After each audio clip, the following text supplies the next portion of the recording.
Hello beautiful party peoples, it's Light again with part 4 of the Zero to Hero series. Last time I said that I will show how I buy gear and what stats to look out for, but then I thought it would make more sense if I showed how I farm currency before that. Let's jump into the video. As soon as I got to red maps I went for the classical strategy of farming Eldritch Altars. Even though it's not a bad strategy, especially in the beginning of a league, it is a bit late for it now and I felt like I was collecting pennies. So I decided to be flexible and rethink my strategy and adapt it to the current market. I've noticed that boss invitations, fragments and boss maps in general are much more expensive this league. So I decided to make changes to my character and atlas tree to be more in line with harder content, although I'm still working on it. From this Alch and Go map we got 3 Elder Slayer maps, 1 Elder Fragment and 1 Elder map. All of these together come together to be worth 1 divine at the time of this recording. Although it was somewhat lucky to have all of these drop at once, they drop relatively frequently on their own, if you have your atlas set up for it. Here are a few clips of me getting some drops here and there. I have to say that I was never a big fan of farming Maven, because you can't just binge run the same map over and over. But after a while it kinda grew on me because you don't repeat the same repetitive map. Bow builds don't really struggle with any particular layout, so doing many different maps is not really a problem. Also this way you get to experience more of the game, to each their own. I don't know how many divines this is per hour.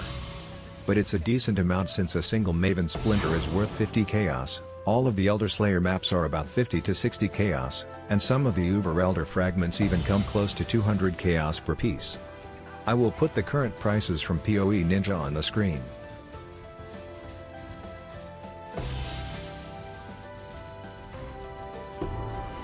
This is from a normal Maven invitation with about 60% item quantity.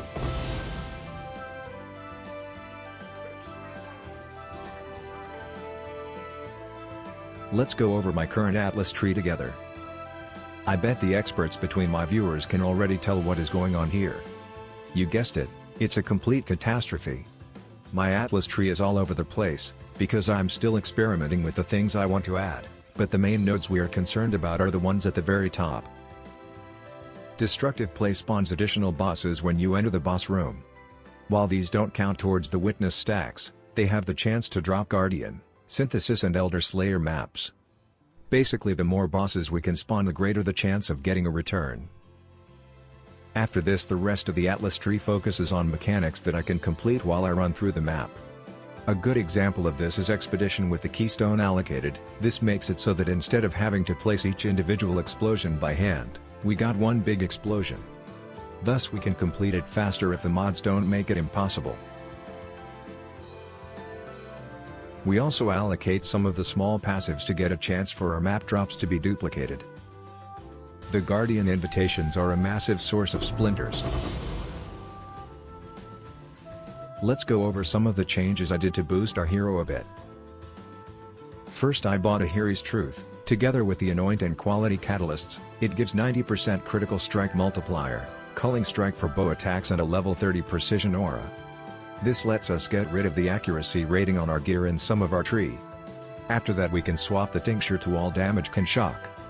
After speccing into some reservation efficiency nodes we can use Anger, Grace and Precision.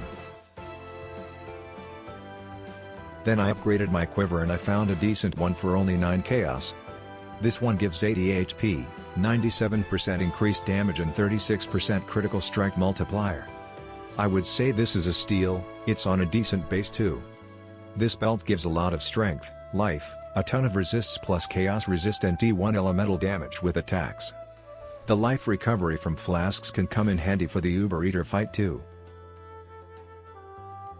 All in all the build reaches about 10 million DPS right now for a cost of roughly 8 divines. 2 for the chest, 2 for the amulet, 2 for the belt and the other 2 on filler items. Keep in mind that we're still using a 10 chaos bow right now. To take our damage to the next level we're going to need a Thread of Hope, some cluster jewels and a better bow. With these and a 20 divine bow we can almost triple our damage. But that's a thing for another video. Here are some more drops that I got before I end the video with the Maven and Uber Elder fight.